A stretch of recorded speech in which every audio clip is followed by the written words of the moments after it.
Among the peoples of Southern Africa, an extraordinary group stands out. They're called the Lemba, or the Black Jews. They trace their origins back not to ancestors on this continent, but rather to a people who lived in the land of Israel thousands of years ago. The Lemba live among other black groups like the Venda and speak their languages, but they maintain their origins do not lie in Africa. I mean, as I grew up, we were told that we traveled from Judea, settled in Yemen for quite a number of years. Then we crossed into Africa. And of course, that is why we're called Lemba. Although we're black Jews, but immediately we entered Africa, then we're known as the Lemba. The Lemba is a group with a very strong cultural identity and practices unlike that of other groups around them. They maintain traditions which are significantly different from the traditions respected by most of the tribes in Central and Southern Africa. He's found that the Lemba have many practices and traditions that are more Israelite than African.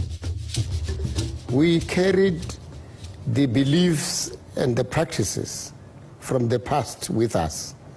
And we never relinquished our practices even when we were in Africa. Professor Magda Leroux of UNISA has also lived among the Lemba and has written a book about them. She specifically researched the Lemba's Jewish Israelite-like customs and traditions. My main purpose was to investigate the oral traditions and to compare them with the Old Testament traditions and their customs. And it was fascinating to me to discover that their way of celebrating the new moon is even older than that of the Jewish people today. And it's interesting that the Lemba still have the pre-Talmudic way of celebrating the new moon.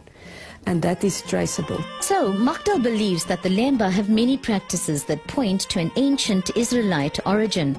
That has been confirmed also through our practices. The fact that we don't partake of pork, the fact that we get circumcised at a very young age, and there would be rituals which would be held immediately after circumcision, which we continue to do now.